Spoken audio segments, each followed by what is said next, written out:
Baik, halo teman-teman semua, selamat bergabung pada acara malam hari ini.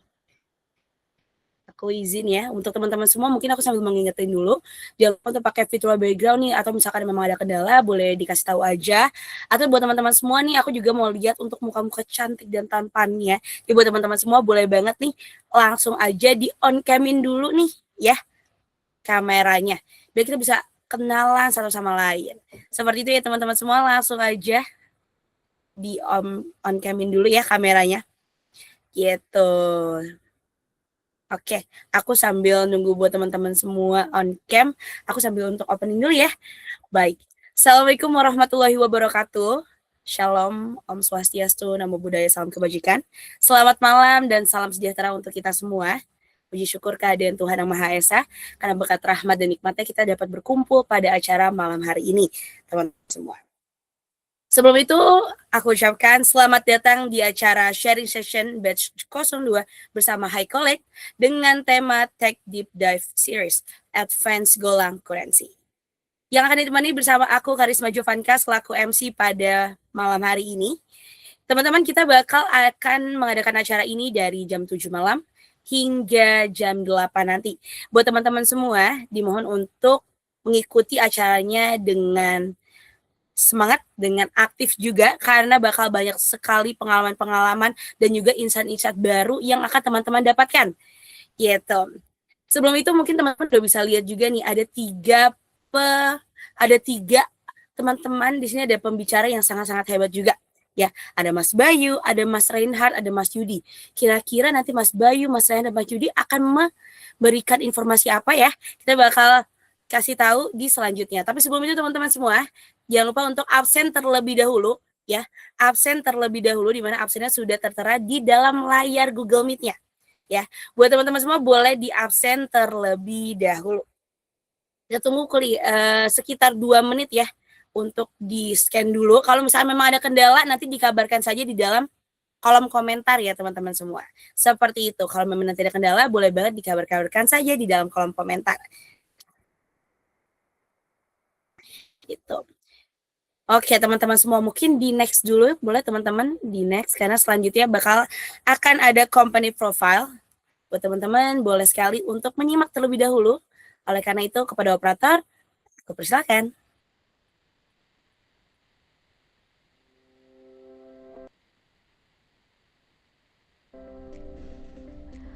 Penerapan Industri 4.0 pada rencana Indonesia Emas 2045 menjadi salah satu peluang besar yang dapat meningkatkan daya saing bangsa. Berdasarkan hasil Global Survey McKinsey Industri 4.0 tahun 2019, peluang besarnya adalah dengan meningkatkan kualitas SDM dan memperkuat integritas IT. Namun, besarnya peluang ini tidak sebanding dengan realitas yang terjadi. Data menunjukkan bahwa 74% diantaranya mengaitkan tantangan ini dengan kurangnya tenaga ahli digital, perubahan dalam budaya kerja, dan habit karyawan. Hal ini menyebabkan jutaan generasi muda kesulitan mencari peluang pekerjaan karena ketidakmampuan beradaptasi terhadap penerapan Industri 4.0. Namun, di sisi lain, industri juga membutuhkan tenaga kerja yang memiliki kompetensi tinggi di era transformasi digital. Transformasi digital yang semakin pesat menyebabkan munculnya berbagai tren okupasi yang bergerak di bidang teknologi informasi seperti data analis, web developer, data scientist, UI UX, project manager, dan digital marketing menjadi acuan sebagai pengembangan yang dimanfaatkan lembaga pelatihan untuk membentuk SDM yang kompeten di bidang teknologi. Untuk itu, HighCollex hadir sebagai solusi dengan menyediakan jasa IT service dan konsultan, serta memberikan pelatihan kerja pada semua kalangan untuk meningkatkan kompetensi SDM pada Industri 4.0 sebagai bentuk dukungan dalam mewujudkan Indonesia Emas 2045.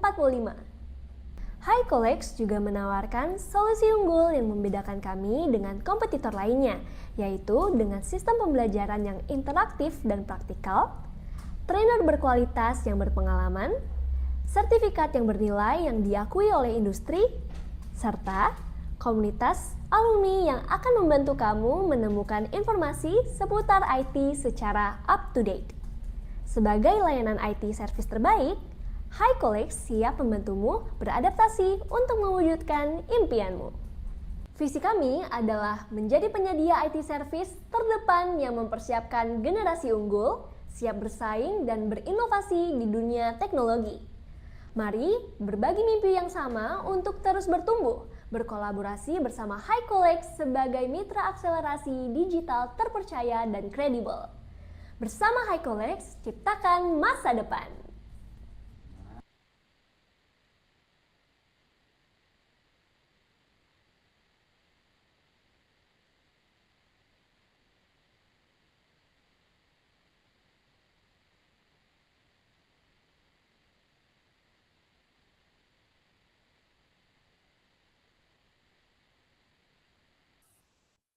Wah, baik. Gimana nih teman-teman semua? Gimana? Udah tahu belum sih tentang High College?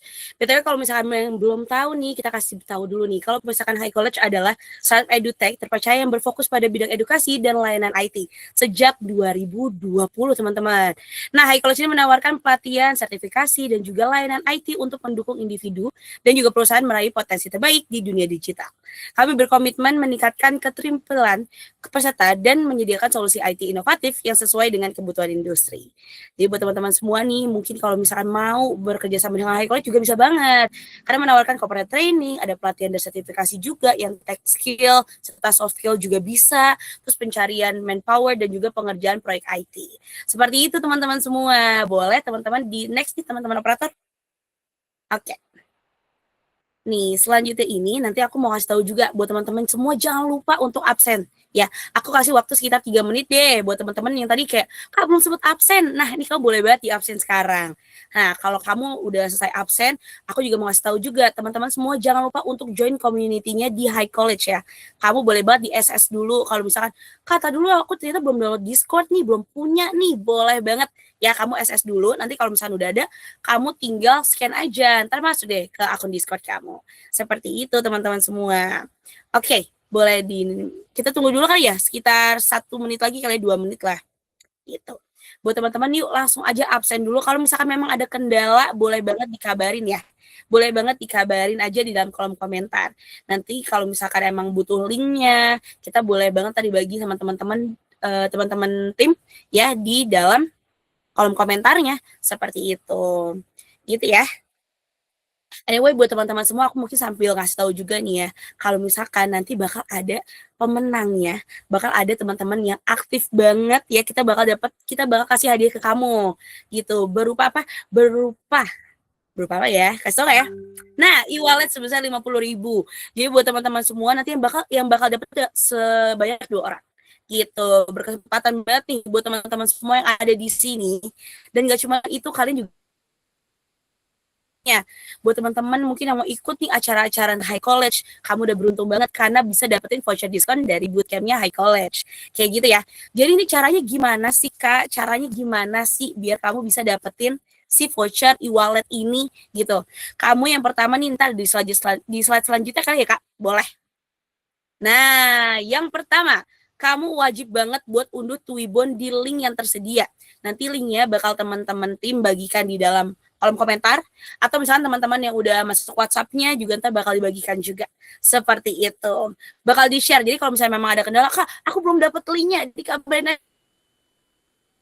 mau apa biar kamu bisa dapetin kesempatan mendapatkan e-wallet dan juga voucher bootcamp kayak gitu. Yang kedua nih, nah ini wajib banget teman-teman ya, share keseruan event melalui Instagram story-nya. Boleh foto selfie, kamu boleh SS nih kalau kamu ikutnya dari HP, atau kamu boleh foto kalau misalnya kamu ingin ikutnya dari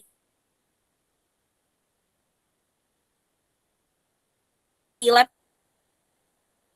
banget teman, nanti bakal dikasih juga sama teman-teman tim. Jadi teman-teman langsung aja pakai Twibbonnya, terus mau selfie mau ngapain lagi kayak story yang pendek-pendek boleh banget. Dan jangan lupa buat di tag akunnya High College juga di @highcollege seperti itu. Dan gak cuma itu ya teman-teman semua ya. Nanti kamu kalau misalkan kak akan ada ini kok, kan tadi ada 3 speakernya ya. Aku boleh nggak sih tag salah satunya atau tiga-tiganya? Atau misalkan kamu lagi mau videoin yang speaker yang mana? Boleh banget teman-teman semua, boleh banget. Nanti kita bakal kasih juga ya nama-nama Instagram ya dari teman-teman speakernya seperti itu.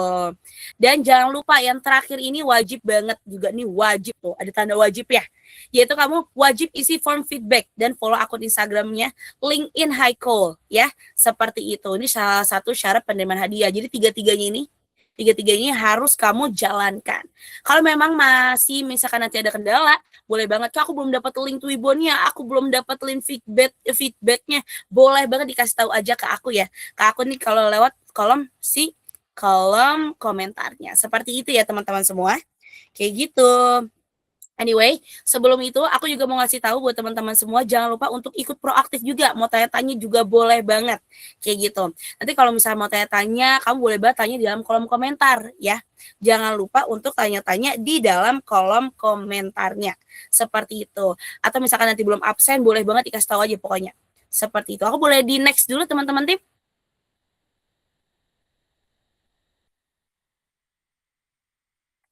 Boleh di next.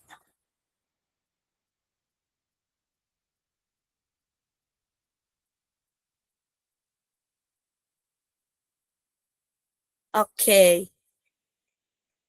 Mungkin teman-teman tim boleh di next dulu atau misalkan teman-teman masih bingung-bingung boleh banget ditanya-tanyakan terlebih dahulu aja di dalam kolom komentar ya.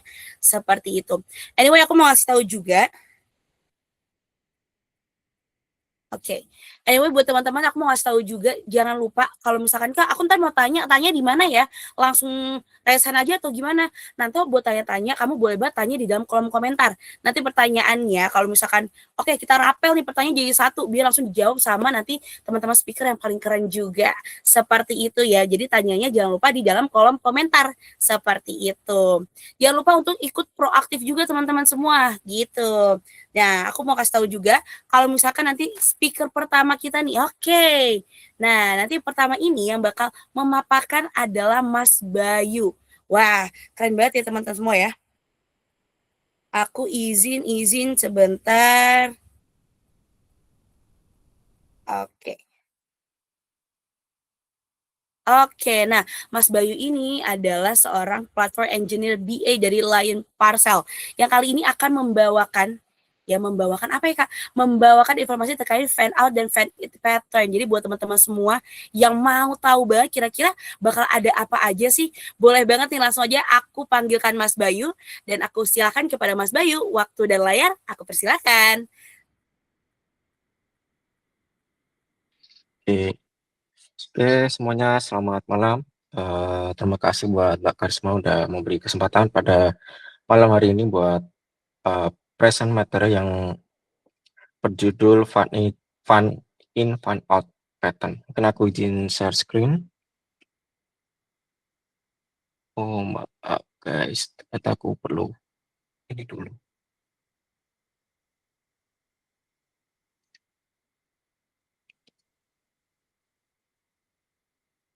Bentar ya.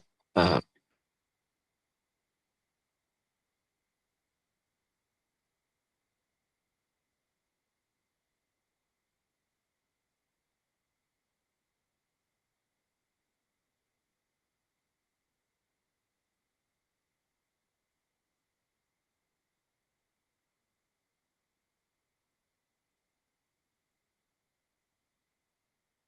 ya, sorry, tadi belum di allow buat presence. Oke.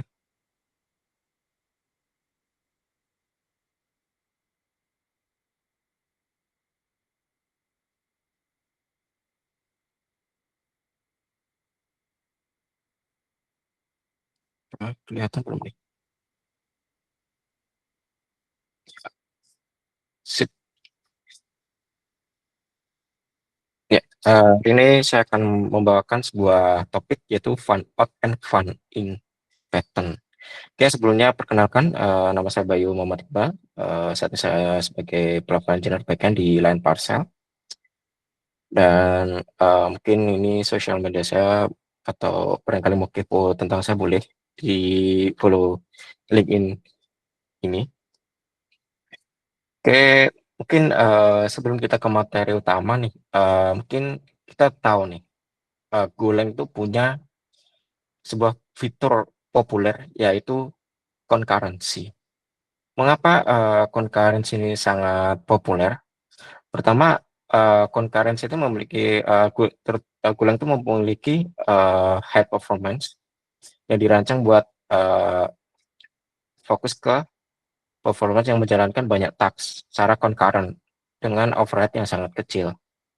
Terutama yang sering muncul tuh coroutine dan channel. Terus Golang juga memiliki simple syntax yang dimana kita tuh nggak perlu semilikon gitu, mirip-mirip Python lah. Yang bisa dibilang syntax Go itu sangat sederhana, mengurangi kompleksitas yang sering muncul pada concurrent programming. Sehingga developer tuh bisa fokus ke business logic. Terus Golang juga punya memory safety yang bisa meminimalkan race condition, memory leak, sehingga aplikasi lebih stabil dan reliable di production. Oke, mungkin saya sempat mention sebelumnya itu Go Routine dan Channel. Nah, Go Routine sendiri tuh mirip dan Channel itu mirip pekerja dan pipa komunikasi.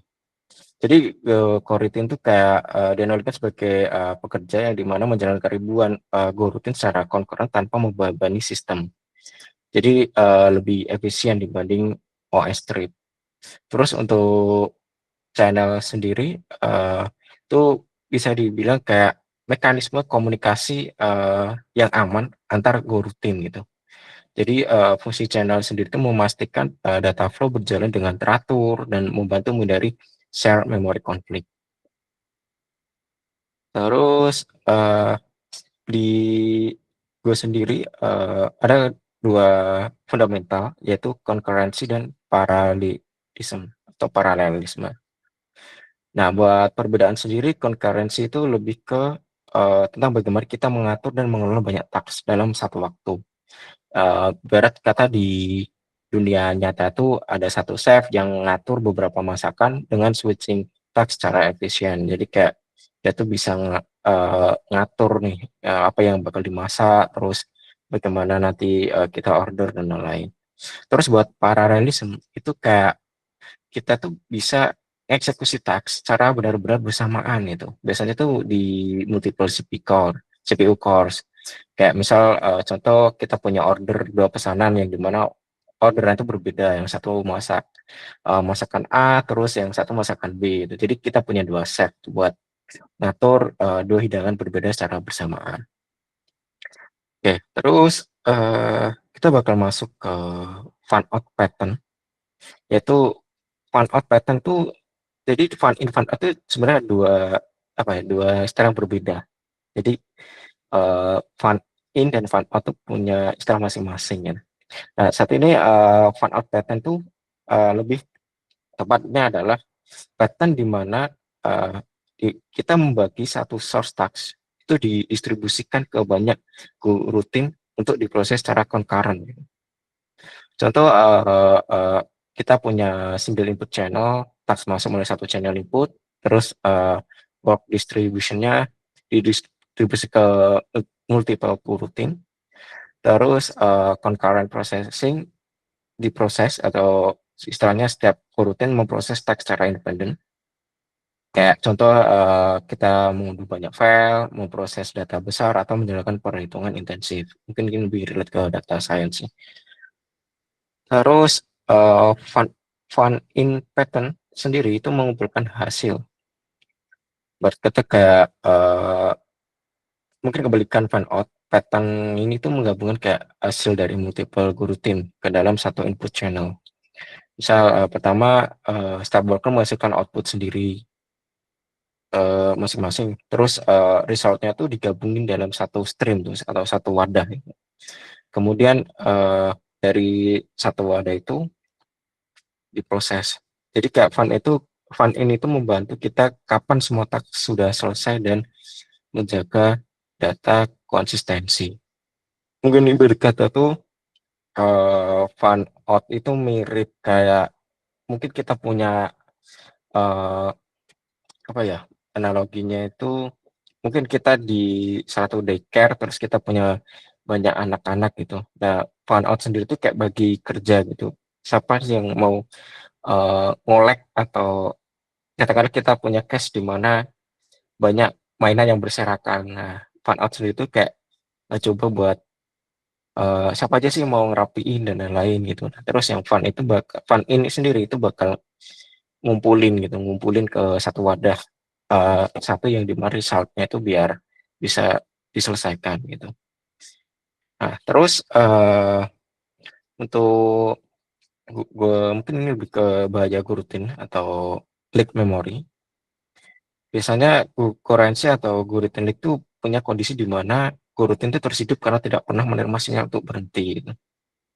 Kayak misal dia punya memori reset, CPU yang terbuang, terus aplikasi melambun atau crash. Biasanya sulit didebak. Nah, solusinya itu kita pakai downchain buat sebagai stop signal. Terus saat channel ditutup, uh, rutin tuh kita clean up dengan aman gitu. Nah, oke, berikutnya mungkin saya akan tampilkan salah satu contoh code. Yang pertama, ini mungkin pengen demo tapi takut waktunya ke ini ya. Pertama sih, ini adalah contoh kita punya program buat generate angka ke channel. Mungkin ini bisa dibilang program buat menghitung menghitung kuadrat angka. Nah, di sini saya punya worker satu dan worker 2. Dan worker ini sebagai eh, fan out, ya benar fan out untuk menerima data dari channel input. Jadi semua angka dan lain itu bakal diproses di sini. Terus saya punya fun in-nya buat merge kedua pekerjaan ini jadi satu atau bisa dibilang kayak ngumpulin gitu. Dan ini adalah input generator angka. Oke, yang saya coba jalankan. Ya, ini salah satu inputnya. Kurang lebih seperti itu.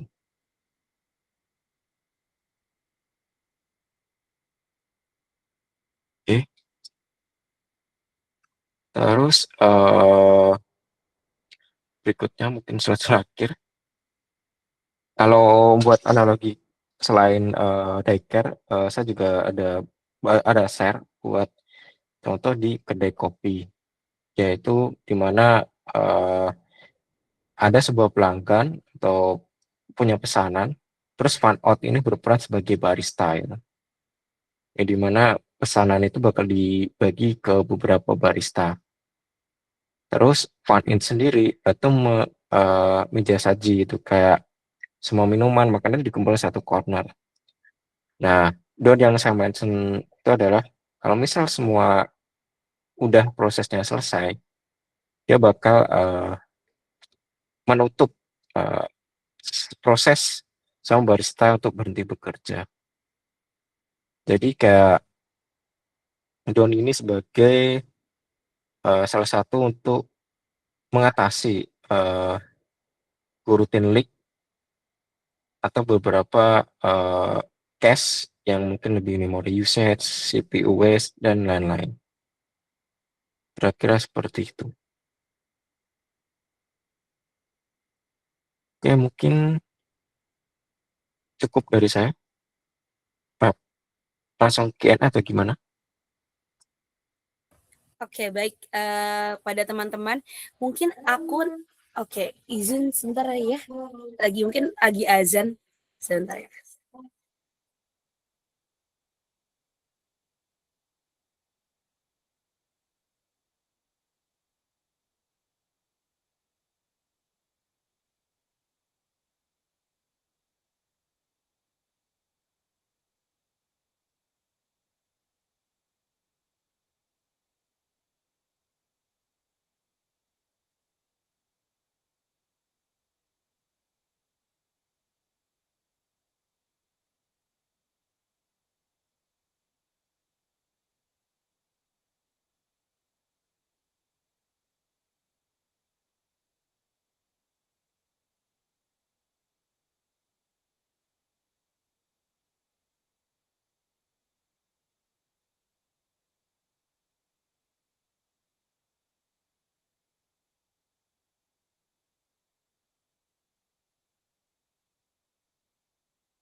Oke, baik teman-teman. Terima kasih Mas Bayu sebelumnya untuk pemaparannya. Tadi udah ada pemaparan dari pemaparan dasar yang find in find out sampai kira-kira keuntungan apa sih yang dirasakan oleh developer juga terkait hal ini gitu. Mungkin karena waktu terbatas jadi kita mau kasih dulu nih ada Q&A.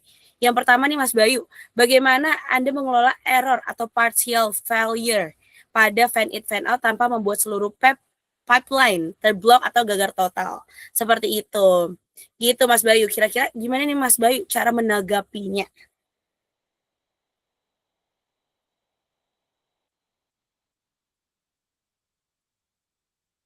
Ya, untuk mengatasi apa nih, failure fan in fan out tanpa membuat pipeline atau gagal total. Mungkin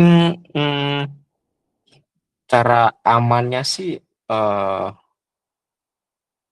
bisa kita kita pasang retry atau error tuh dikirim sebagai data gitu. Jadi kayak worker tuh tidak berhenti karena error. Jadi kayak fan in-nya tuh tetap menggabungkan eh, menggabungkan semua proses. Terus consumer itu yang kayak mutusin gitu. Paham nggak sih? Jadi kayak worker itu nggak panik gitu. Jadi errornya itu dibuat dikirim sebagai data ya. Jadi kayak hasilnya tuh nggak ada blocking, terus nggak ada coroutine yang leak, sama pipeline-nya tuh tahan partial failure gitu. Kurang lebih seperti itu. Oke, baik Mas Bayu. Mungkin nih dari pertanyaan ini apakah ada pertanyaan lanjutan atau kita ke pertanyaan selanjutnya kali ya? Siapa tahu ini ada pertanyaan lanjutan dari pertanyaan pertama. Gitu. Apakah ada pertanyaan selanjutnya nih? Boleh banget.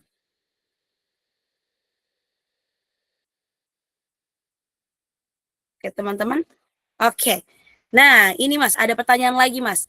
Apa trade-off antara fan out aggressive versus bounded currency terhadap latency, resource usage, dan back pressure? Gitu. Boleh banget Mas Bayu. Gitu. Dipersilakan. Ini mungkin konteksnya seperti apa nih? Kayaknya susah nih jawabannya. Kalau latency bounded concurrency, hmm,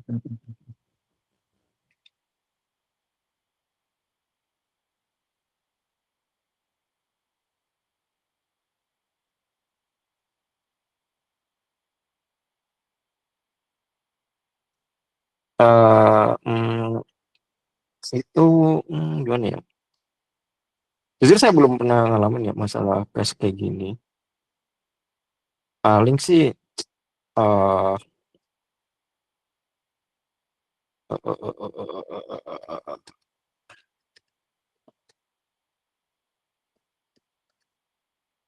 mungkin ini agak panjang. Karena saya jujur belum pernah ngalamin sih, jujur.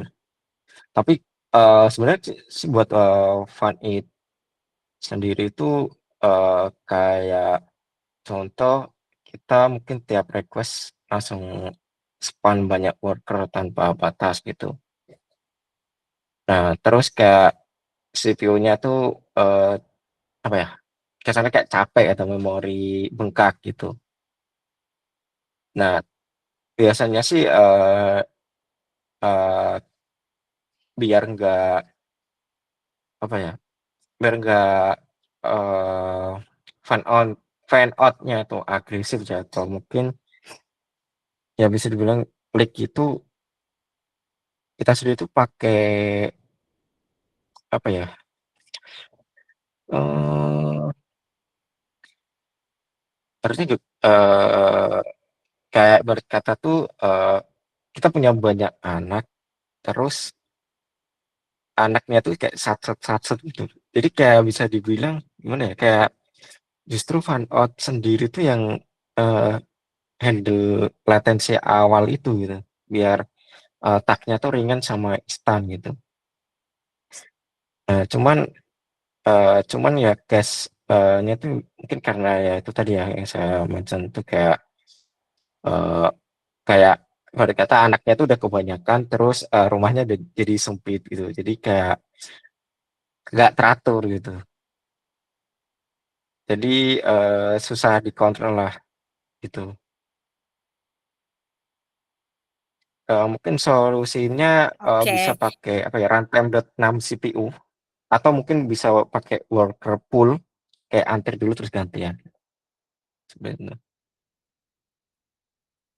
Oke, baik Mas Bayu, terima kasih sebelumnya untuk sudah menjawab nih pertanyaan-pertanyaan dari teman-teman juga, dan tadi sudah pemaparan juga. Teman-teman kita boleh berikan tepuk tangan dulu nih, emoji tepuk tangan dulu.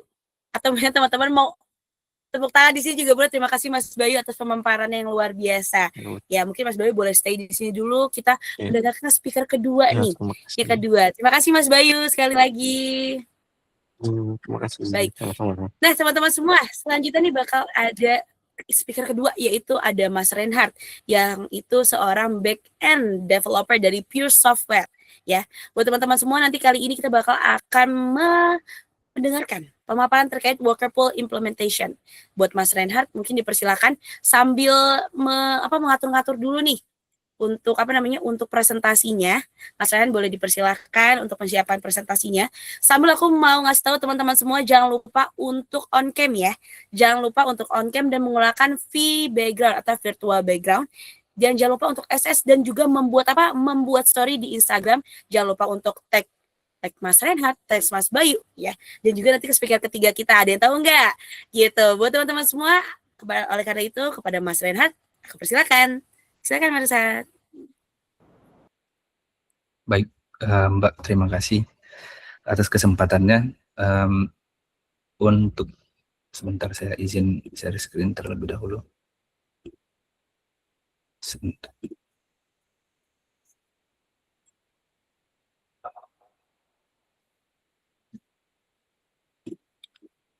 Share screen saya kelihatan nggak ya?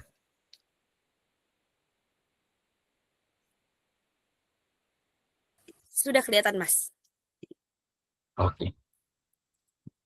Jadi, kalau teman-teman semua, perkenalkan nama saya Reinhardt. Untuk di sesi kali ini, topik yang akan saya bawakan adalah topik tentang worker pool implementation.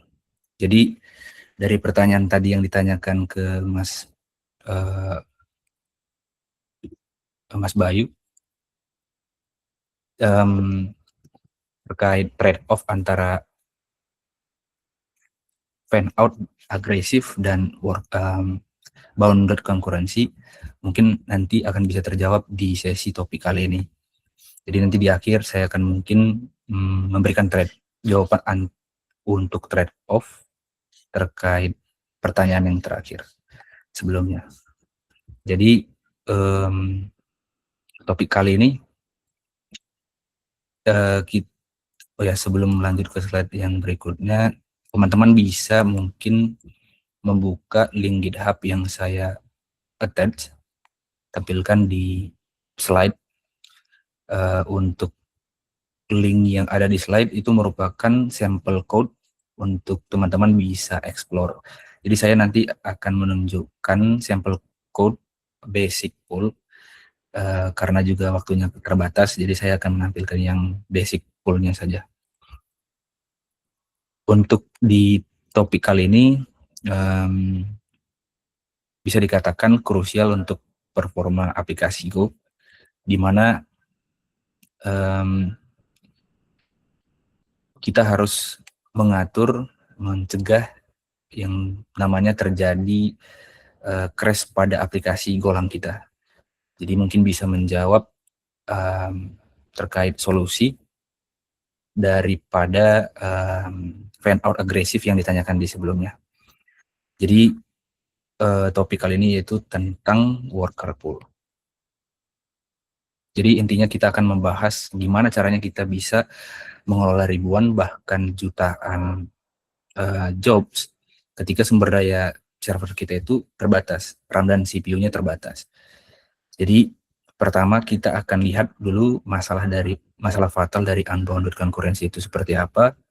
Kemudian yang kedua kita akan bedah arsitektur dan cara kerja worker pool itu seperti apa. Dan yang terakhir, kita akan lihat kapan waktu yang terbaik untuk menggunakan worker pool ini, begitu. Dan juga mungkin akan ada best practice. Kemudian, mari kita mulai pertanyaannya dengan pertanyaan apa masalah yang diselesaikan dengan worker pool ini. Jadi di Go itu kita untuk membuat Go rutin atau konkurensi itu sangat mudah. Jadi kita cukup menggunakan Go, func, atau func, kemudian selesai gitu. Tapi gimana kalau seandainya setiap HTTP request yang masuk, contohnya kita membuat aplikasi API. Jadi setiap HTTP request yang masuk, kita akan membuat Go rutin baru. Nah, hal tersebut disebut dengan uncontrolled Go routines. Ada 3 bahaya utamanya, yang mana yang pertama itu ada resource exhaustion atau out of memory, biasa disingkat dengan OOM. Jadi ketika ada panic, biasanya mungkin ada error menunjukkan out of memory, begitu. Jadi setiap Go routine itu secara default itu membutuhkan minimal 2 KB untuk stack awalnya. Jadi kalau misalnya bayangkan jika ada 1 juta request serentak, maka server kita bisa langsung crash atau ya crash karena kehabisan RAM. Terus yang kedua,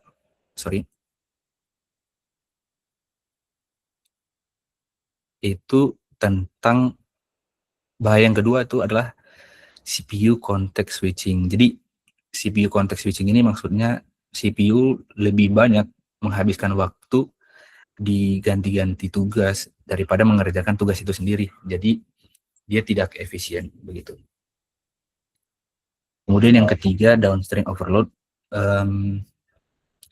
Database atau API pihak ketiga di mana request kita teruskan itu bisa mengalami yang namanya downstream overload. Jadi aplikasi kita kuat tapi database atau API pihak ketiga kita mati gitu karena dia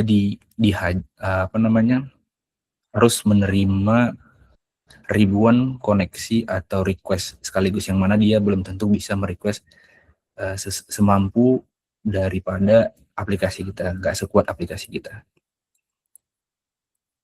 Jadi untuk permasalahan 3 dari permasalahan utama itu, solusinya apa? Jawabannya adalah throttling. Jadi dengan throttling ini kita perlu membatasi jumlah proses yang berjalan bersamaan. Bayangkan seperti gambar ini. Jadi kita bisa membayangkan si Go itu atau aplikasi kita yang mengimplementasi worker pool bertindak sebagai manajer pabriknya gitu. Jadi meskipun ada gudang yang penuh dengan barang yang harus diproses, dia tidak menyuruh 1000 orang bekerja sekaligus di ruangan yang sempit. Dia hanya mempekerjakan sejumlah pekerja yang fix jumlahnya dan mengatur sisanya dalam antrian. Jadi dia fokus orang terbatas itu untuk mengerjakan tas-tas tersebut. Untuk tas yang belum dikerjakan itu akan masuk ke dalam antrian yang selanjutnya nanti akan di-handle atau dikerjakan oleh si worker tersebut. Sebentar. Kemudian, kita lanjut untuk berikutnya. Terus bagaimana secara teknis, bagaimana cara kerja dari worker pool ini gitu. Jadi ada 5 komponen utama dalam worker pool, yaitu job atau task itu sendiri, kemudian ada queue, ada worker atau Go routine itu, ada dispatcher dan wait group. Job itu biasanya berupa abstrak, tapi dalam contoh nanti yang akan saya tunjukkan, dia hanya berupa data angka sederhana. Jadi angka itu sebenarnya untuk menunjukkan, jadi workernya nanti di sampel yang berikutnya hanya sekedar memprint out dari number itu sendiri begitu. Kemudian untuk komponen yang kedua ada queue atau buffer channel. Di sini buffernya diperlukan agar pengiriman tugas itu tidak di-blocking. Kemudian yang ketiga ada worker. Fungsi dari worker sendiri adalah untuk menghandle task yang ada di queue gitu. Jadi di worker ini bedanya dengan nanti akan saya jelaskan tentang semafor. Jadi worker itu berbeda dengan semafor. Worker akan digunakan atau digunakan kembali atau di-reuse. Sedangkan semafor itu ketika rutinnya ada, dibuat kemudian dihancurkan dan dibuat kembali. Berbeda dengan the worker yang akan kita belajar di sesi kali ini gitu. Kemudian yang keempat ada dispatcher. Jadi dispatcher ini yang tugasnya nanti akan melempar job ke dalam queue. Gitu. Yang terakhir ada wait group, itu semacam polisi lalu lintas lah. Jadi dia memastikan programnya tidak berhenti sebelum semua pekerja atau worker selesai menyelesaikan tugasnya. Kemudian selanjutnya alur dari worker pool itu sendiri. Alurnya itu sebenarnya sederhana, di mana ada 4 alur utama. Yang pertama itu ada initialization. Jadi saat aplikasinya start, kita siapkan channelnya. Kemudian kita nyalakan channelnya. Contohnya kita menggunakan 5 worker. Dan pada saat kita membuat worker itu, workernya langsung standby atau idle dan menunggu instruksi. Kemudian langkah keduanya itu adalah dispatching. Jadi program kita atau aplikasi kita mengirim data ke channelnya, ke channel atau worker, ke channel yang isinya adalah worker kita tadi gitu. Jadi seketika ketika datanya itu kita dispatch, jadi worker yang sedang idle tadi akan langsung memproses datanya dari channel gitu. Jadi untuk task yang satu akan diambil oleh worker satu, dan worker kedua akan menunggu data yang ada gitu. Karena datanya sudah ada, maka dia akan mengambil task atau job yang kedua begitu. Begitu juga selanjutnya. Kemudian langkah keempat yaitu completion dan repeat. Jadi setelah worker selesai, worker itu tidak di-kill.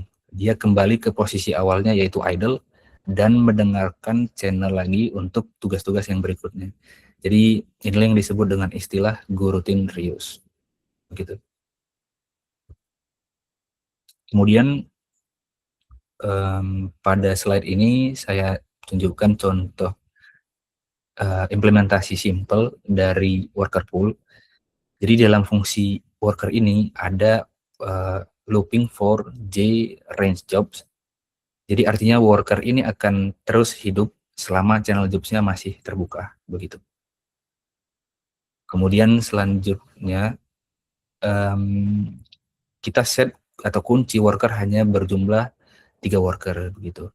Dan di akhir kita nggak lupa untuk memanggil wait group wait untuk memastikan tidak ada pekerjaan yang tertinggal saat program mau mati gitu. Jadi program akan mati setelah semua jobnya selesai, begitu, diproses oleh worker.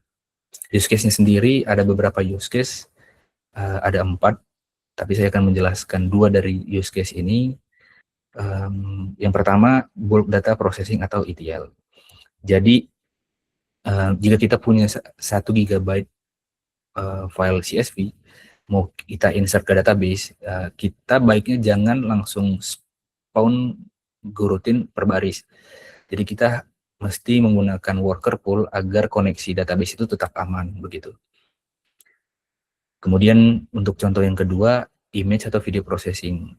Jadi worker pool ini cocok untuk tugas-tugas yang berat yang dilakukan oleh CPU atau mungkin GPU. Jadi kalau kita resize 1000 gambar sekaligus, server kita mungkin bisa hang gitu kalau yang memprosesnya adalah CPU kita, begitu. Jadi kita batasi sesuai dengan jumlah core CPU kita, begitu. Kemudian sebagai penutup mungkin, jadi kenapa worker pool ini jadi favorit, disukai para kita sebagai developer gitu. Karena yang pertama dia memberikan kontrol dan predictability gitu. Jadi penggunaan RAM dan CPU kita jadi lebih terprediksi, datar dan stabil, tidak spiky atau melonjak tajam yang mungkin bikin kita khawatir lah gitu ya. Kemudian ada back pressure management, jadi saat trafficnya melonjak, sistem kita nggak crash gitu. Sistem kita akan menumpukannya di antrian.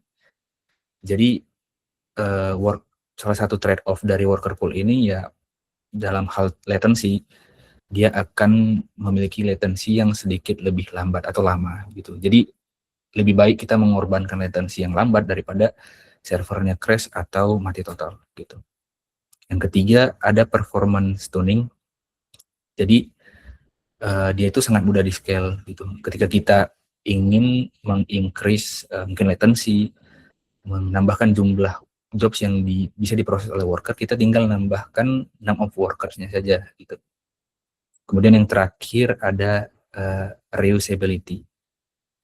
Reusability artinya kita menghemat CPU gitu. Kita nggak terus-menerus membuat dan menghapus coroutine baru. Kita cukup meng-reuse worker yang nganggur gitu. Untuk ya mungkin sebelum sesi pertanyaan, saya akan bantu jawab pertanyaan yang ditanyakan di sebelumnya. Jadi trade-off dari fan out agresif versus bounded concurrency atau bisa kita sebut biasa orang sebut dengan worker pool gitu. Worker pool menjadi salah satu solusi unbounded concurrency. Jadi fan out agresif biasa digunakan untuk sistem yang mempunyai CPU dan memori yang melimpah. Sedangkan worker pool kita pakai untuk resource yang sangat terbatas begitu. Dan yang kedua mungkin trade-off-nya ya latency sih. Latency dengan bounded latensinya lebih besar, sedangkan fan out agresif latensinya lebih cepat. Dari saya mungkin sekian, itu saja. Terima kasih teman-teman. Oke, baik. Terima kasih Mas Reinhardt. Oke, Mas Reinhardt mungkin izin dulu nih, aku mau untuk share screen dulu terlebih dahulu untuk ngasih tahu pertanyaan-pertanyaan mungkin yang udah teman-teman tanyakan nih. Kebetulan pertanyaan udah ada nih. Kayak gitu. Anyway, buat teman-teman semua, nanti kalau misalnya mau tanya-tanya, boleh banget tanya-tanya di dalam kolom komentar. Nanti biar dibantu oleh teman-teman tim untuk dimasukin ke dalam PPT. Seperti itu. Oke, Mas Reinhardt. Oke, nih. Yang pertanyaan pertama itu, bagaimana strategi Anda menentukan jumlah worker yang optimal pada worker pool untuk worker load yang tidak stabil atau burst traffic? Nah, boleh banget Mas Reinhardt dipersilahkan. Oke. Menentukan jumlah worker itu sebenarnya tergantung dari proses atau work yang akan diproses gitu. Jadi apakah dia CPU heavy proses atau I/O gitu, yang bersifat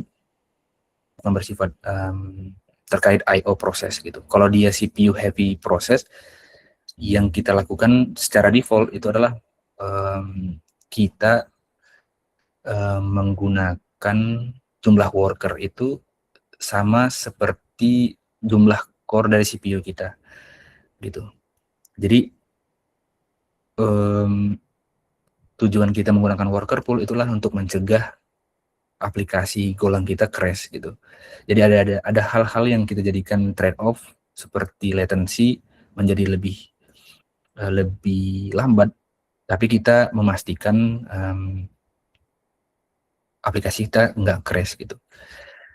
Kemudian kalau misalnya dia itu berkaitan dengan I/O proses, mungkin kita bisa menambahkan jumlah queue-nya gitu.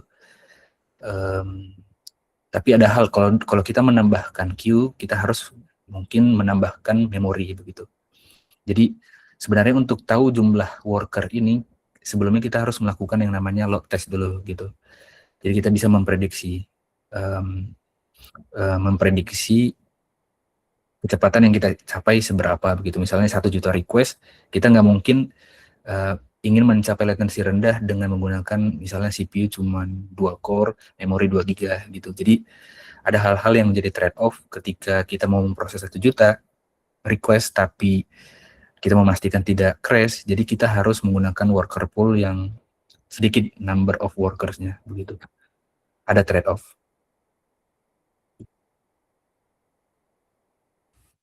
Oke, baik. Terima kasih Mas Yang Reinhardt. Nah, menjawab. tapi pertanyaan juga cuma satu, Mas.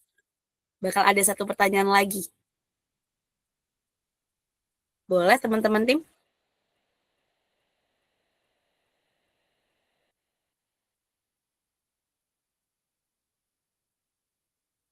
Oh, pertanyaannya udah ya? Apa ada satu lagi? Udah ya teman-teman? Oke deh. Oke, kalau begitu. Terima kasih Mas Rehat sebelumnya. Terima kasih atas pemaparan yang sangat luar biasa. Kita berikan tepuk tangan dulu dong teman-teman semua. Emojinya boleh dimainkan di tap tap tap tap tap tap. Terima kasih Mas Rehat. Oke, selanjutnya teman-teman semua nih ya. Kita bakal ada pemaparan ketiga atau sesi terakhir nih pemaparan pada hari ini yang akan dibawakan oleh Mas Yudi Nurhandi selaku programmer dari Jaya Teknik. Yang kali ini pemaparannya berupa content propagation. Jadi buat Mas Yudi dipersilakan untuk memberikan presentasinya. Tapi sebelum itu aku ingetin buat teman-teman semua kalau mau tanya-tanya boleh banget dalam kolom komentar. Dan jangan lupa nih untuk absen. Terus jangan lupa untuk follow jangan lupa untuk follow juga di LinkedIn-nya, oke? Jangan lupa untuk bikin juga story-story seru terkait hari ini. Oleh karena itu, karena waktunya juga udah cocok banget nih buat Mas Yudi. Kepada Mas Yudi, dipersilakan. Terima kasih Mbak Jojo. Salam kenal semuanya. Izin saya share screen ya.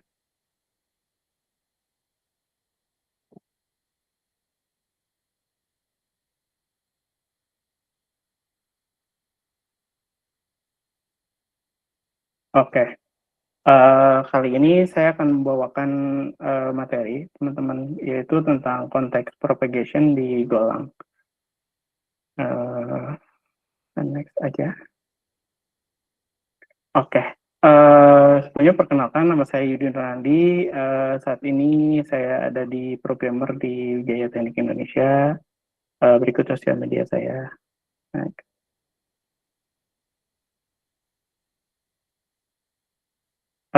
Di Golang itu ada namanya konteks. Sebenarnya konteks itu tuh apa sih? Konteks itu sebenarnya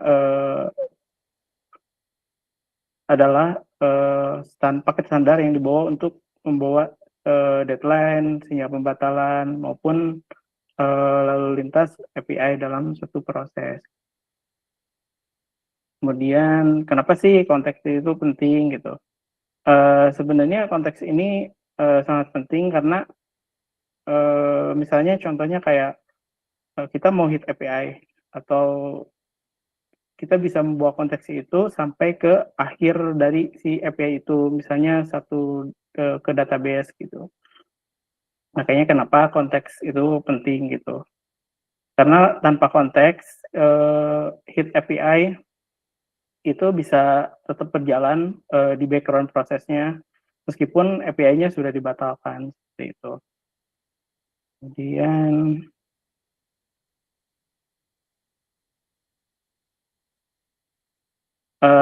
terus context propagation itu apa? Context propagation itu perambatan.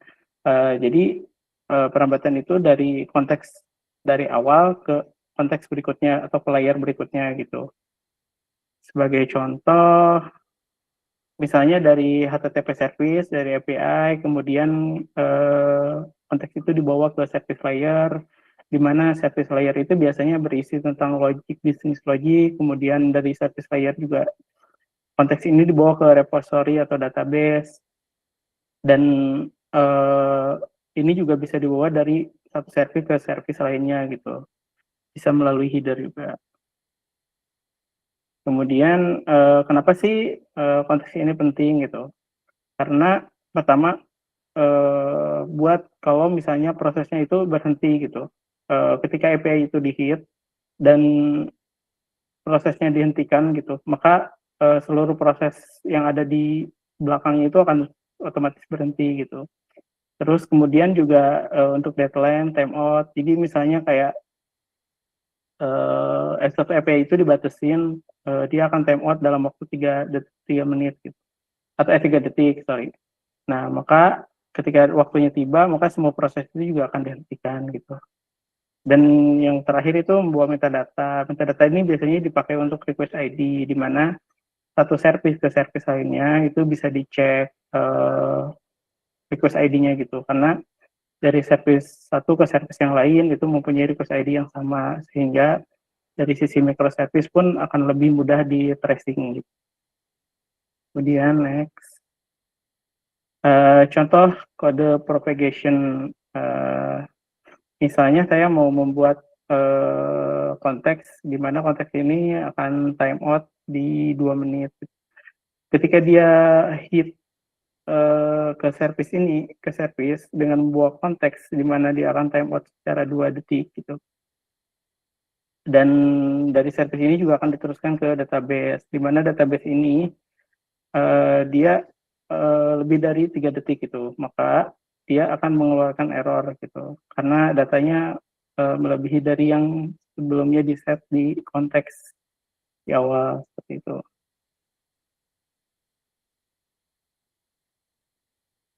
Ini contoh dari propagation antar microservice.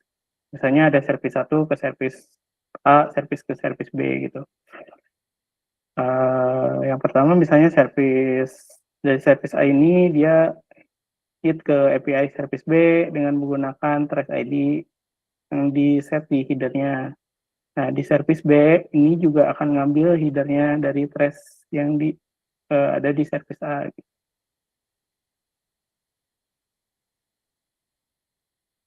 Nah, kenapa sih kita harus menggunakan konteks gitu? Misalnya contohnya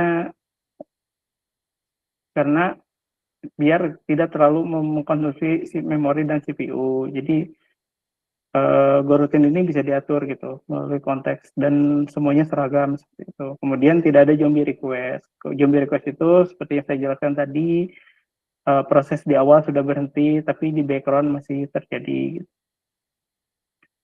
Sebenarnya kalau aplikasinya kecil gitu itu tidak menjadi masalah, tapi kalau sudah besar gitu, service sudah banyak, ini kemungkinan akan menjadi masalah ke depannya.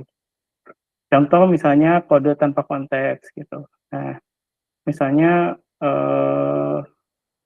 dari handler ini dia akan ngehit ke proses ini, proses berbahaya. Nah, proses berbahaya ini akan nunggu selama 5 menit, padahal begitupun nggak akan pernah stop sampai si function proses berbahaya ini selesai gitu. Kemudian kalau dengan konteks sendiri, misalnya di proses ini kita sudah set konteksnya gitu, maka semua proses ini akan berhenti gitu. Misalnya analogi sederhananya sih, misalnya ada di restoran, ketika pelayan memberitahu koki di dapur akan tetap memasak, padahal si pelanggannya sudah tidak melanjutkan pesanannya, seperti itu.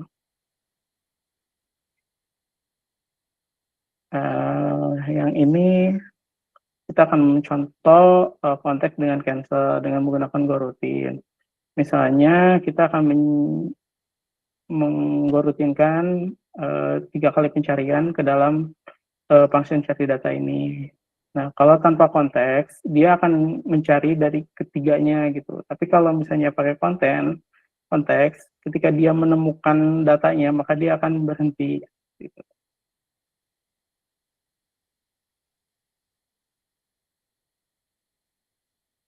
Nah, ini dalam konteks propagation itu ada beberapa hal yang tidak boleh dilakukan. Pertama, jangan pernah menyimpan konteks di dalam struct. Kenapa? Karena konteks ini itu bersifat sementara. Jadi kalau nanti ditaruh di struct atau di DB, dia tidak akan pernah update gitu. Kemudian jangan pernah juga di konteksnya itu nil atau kosong gitu, nul. Nah, karena ini akan menyebabkan panik ketika konteks itu dipanggil di service yang lain gitu. Maka itu bisa digunakan dengan menggunakan konteks to do. Terus mengirim parameter optional value. Nah, ini juga tidak boleh dilakukan. Konteks itu bukan tempat untuk menaruh bisnis logik ataupun data yang sangat lengkap. Biasanya konteks ini juga digunakan hanya untuk trace ID itu. Kemudian tidak juga memanggil cancel. Kenapa? Karena konteks akan tetap berjalan kalau si konteks propagation ini tidak di cancel. Nah, sebenarnya konteks ini tuh bukan fitur tambahan dari Golang gitu, tapi konteks ini tuh rem atau navigasi bagi aplikasi Golang. Tanpa konteks, aplikasi akan berjalan gitu, seperti mobil yang tanpa rem. Padahal jalan di depannya sudah buntu. Terima kasih, sekian dari saya. Kembali ke Mbak Jojo. Oke, baik. Terima kasih Mas Yudi atas pemaparan yang sangat luar biasa. Nih, mungkin teman-teman semua tadi udah pada bertanya. Ini kita juga udah ada list pertanyaannya. Teman-teman tim mungkin boleh izin banget nih ya untuk ditampilkan pertanyaannya biar Mas Yudi nih kira-kira jawabannya seperti apa sih? Mungkin teman-teman kayak masih bingung banget nih ya. Boleh banget nih teman-teman tim. Anyway, thank you so much buat Mas Yudi ya yang sudah memaparkan pemaparan sangat luar biasa. Oke, ada pertanyaannya. Yang pertama. Nah, ini Mas, ada pertanyaan, masalah apa yang paling sering muncul ketika konteks tidak terpropagate dengan benar di sistem current atau distributed? Gimana nih Mas? Pertanyaannya kira-kira jawabannya kayak apa ya teman-teman? Boleh banget kepada Mas Yudi, silakan. Biasanya kalau tidak terpropagate dengan benar, misalnya kayak service dia memanggil di tengah-tengah memanggil service kontak background yang baru gitu. Nah, biasanya itu nanti akan ketika service yang awal udah selesai prosesnya, di service kedua karena dia memanggil konteks yang baru, maka itu tidak akan otomatis berhenti gitu. Seperti proses yang di service yang sebelumnya, itu sih.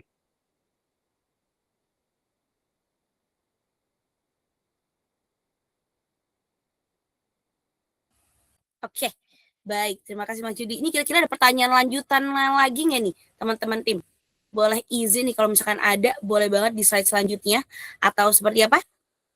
Apakah ada pertanyaan lanjutan? Oh, terima kasih. Oh, udah pertanyaan satu aja karena ini ternyata teman-teman mungkin kayak kalau misalkan masih bingung nanti ya boleh banget di ini ya ke Mas Yudi di Instagram Mas Yudi, ada Mas Bayu juga tadi, ada Mas Reinhard juga. Sebelum itu kita ucapkan terima kasih kepada Mas Yudi. Boleh banget kita berikan tepuk tangannya ya teman-teman, emojinya. Boleh di tap tap tap tap. Thank you so much Mas Yudi untuk pemaparan yang sangat luar biasa. Oke, teman-teman semua. Tadi kita sudah mendengarkan 3 speakers yang luar biasa. Ada Mas Bayu, ada Mas Reinhard, ada Mas Yudi. Oleh karena itu, aku mau tahu nih kesan dan pesan untuk teman-teman ya, untuk acara pada hari ini. Boleh banget linknya diisi dulu nih teman-teman semua ya. Dan jangan lupa aku mengingetin buat teman-teman semua yang belum buat story-story Instagram, boleh banget dikasih dulu aja nih. Kamu SS dulu semuanya, terus kamu tempel satu-satu gitu, kamu kasih Twibbonnya, terus kamu udah deh, tinggal kamu share aja di Instagram, mau pakai lagu-lagu boleh, mau tag Mas Bayu, Mas Reinhard, Mas Yudi boleh, dan jangan lupa yang paling penting sebenarnya tag Highcall gitu ya teman-teman saya, boleh banget di @highcollege gitu, dan jangan lupa di follow-follow juga, di follow-follow dulu Instagram juga LinkedIn-nya, gitu ya teman-teman semua, boleh banget nih, yuk. Dan teman-teman kalau misalkan udah ntar kesan pesannya sudah diisi, aku mau kasih tahu teman-teman, jangan lupa buat join community-nya High College nih. Kamu boleh banget join ini ada di mana di Discord-nya. Tadi aku bilang kalau misalkan Kak ternyata Discord-nya aku belum download nih, gimana dong? Tenang aja teman-teman, kita tungguin. Kamu di SS dulu aja. Jadi kalau misalkan kamu udah punya Discord, kamu tinggal masukin aja nih, scan udah termasuk. Seperti itu ya. Teman-teman semua, boleh banget diisi dulu nih kesan pesannya, atau misalkan nanti mau tanya-tanya lanjutan, Kak Instagramnya mana sih, Instagram speaker keren kita hari ini? Teman-teman tim boleh banget di list aja di di dalam kolom komentar biar teman-teman bisa ngubungin kalau mau tanya-tanya ya. Mungkin Mas Bayu, ntar Mas Yudi, Mas Reinhardt mau tanya-tanya juga boleh banget, tadi jawabin aja Mas semua pertanyaannya. Seperti itu. Buat teman-teman semua jangan lupa untuk dikasih dulu nih kesan pesannya gitu ya. Seperti itu ya. Boleh banget teman-teman terlebih dahulu. Dan aku mengingetin buat teman-teman kita on cam dulu yuk karena udah di akhir sesi ini. Karena nanti di akhir sesi kita bakal ada namanya dokumentasi. Buat teman-teman semua boleh banget nih ya di on camin dulu karena kita bakal ada sesi dokumentasinya. Kayak gitu ya teman-teman semua. Boleh banget di dokumentasi kita di on cam dulu nih. Aku mau lihat teman-teman semua yang ada di dalam Google Meet hari ini. Kayak gitu. Kalau mau pakai Twibbonnya boleh, atau misalnya emang lagi kendala banget Kak, jujur Li nggak bisa banget nih, nggak bisa banget pakai VBG-nya, tapi aku on cam. Oke, boleh banget teman-teman semua. Oke, seperti itu. Yuk, mungkin sambil kita tunggu-tunggu teman-teman memberikan kesan pesan atau sedang join community-nya, boleh banget kita on cam dulu sambil kita nanti mau dokumentasi. Jangan lupa untuk absen juga ya. Jangan lupa untuk absen, linknya sudah ada di dalam kolom komentar. Boleh banget nih teman-teman di on camin dulu yuk kameranya. Kita foto-foto bersama dulu nih sebagai kenang-kenangan gitu ya. Teman-teman tim apakah sudah aman? Kalau aman boleh jempolnya teman-teman tim. Biar kita foto-foto dulu nih. Seperti itu. Ini kenang-kenangan teman-teman semua ya. Oke. Oke, pertama kita gaya dulu, gaya biasa dulu. Senyum dulu teman-teman. Berikan senyum terbaiknya. 1, 2, 3. Oke. Sekali lagi. 1, 2, 3. Gaya bebas boleh banget teman-teman. Tunjukkan pesona kalian gitu. Siapa tahu kita bisa ketemu banyak kenalan di sini ya. Kayak gitu. Boleh? Foto-foto selanjutnya. 1, 2, 3. Oke. Apakah aman teman-teman tim? Kalau aman boleh jempolnya. Ketik 1 juga boleh, ketik 1. Oke. Gimana teman-teman? Gimana acara hari seru ya? Kalau misalnya seru boleh banget ketik 1 di dalam kolom komentar. 1. Kalau 1 berarti seru banget. Gitu. Boleh banget diketik 1. Seru banget deh. Mana? Aku 1. Aku mau ikutan. Thank you so much buat teman-teman semua. Nah, wow, rame banget. Thank you. Seru banget kan? Nanti kalau misalkan mau kenalan lebih lanjut sama Mas Bayu, sama Mas Yudi, sama Mas Reinhardt, boleh banget langsung aja kunjungin Instagramnya. Kalau minta Instagram nanti boleh banget sama teman-teman tim bakal di-share juga ya. Gitu. Oke. Wah, aku udah dapetin 2 pemenang. Karena teman-teman semua tadi jangan lupa, aku tadi udah bilang loh dari tadi ya. Dari tadi aku udah bilang dari pagi ngapain Kak? Sarapan ya. Aku tadi bilang kalau misalkan kalian aktif dan kasih nih namanya SS-an atau misalkan kalian upload di story-nya, kalian bakal mendapatkan e-wallet sebesar 50.000 untuk 2 orang pemenang. Aku mau kasih tahu nih ya. Ya. Aku mau kasih tahu dulu. Ini kita bakal ada ini enggak sih kayak pemutaran spin wheel gitu siapa yang menang? Gitu. Boleh banget teman-teman tim gimana nih? Kita pemutaran pemenangnya seperti apa? Gitu. Wah, oke. Nah. Oke, ini udah ada berapa banyak orang nih? Boleh? Oke, mulai ya. 2 orang nih, 2 orang. Berdoa dulu. Mungkin ada nama Instagram kamu di sini. Gitu. Boleh teman-teman? 1 dulu yang pertama. Seru banget nih main kayak gini ya. Berdoa ya kepada Tuhan Yang Maha Esa.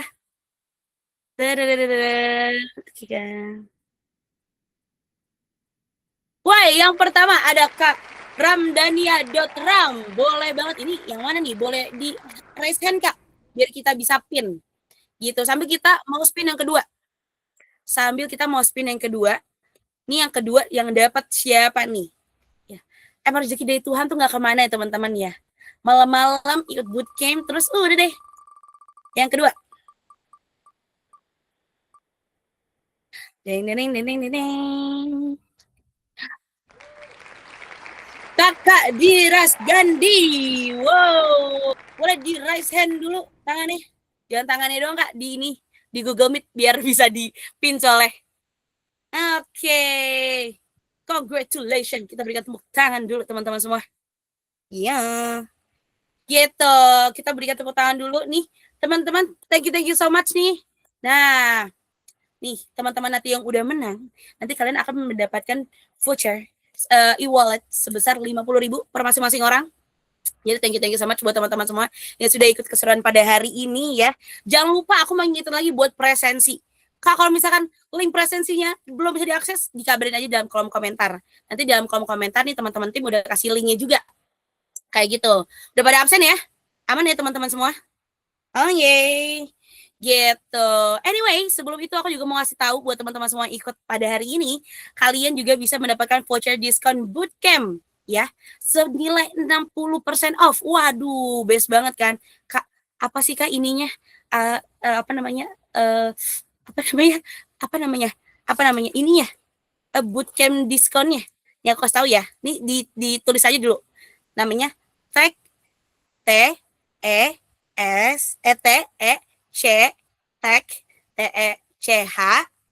SRS Vol VOL 2. Aman? Gitu. Nanti kalau misalkan yang mau meminta lagi, kodenya boleh banget. Seperti itu. Tadi dikasih sama teman-teman tim juga.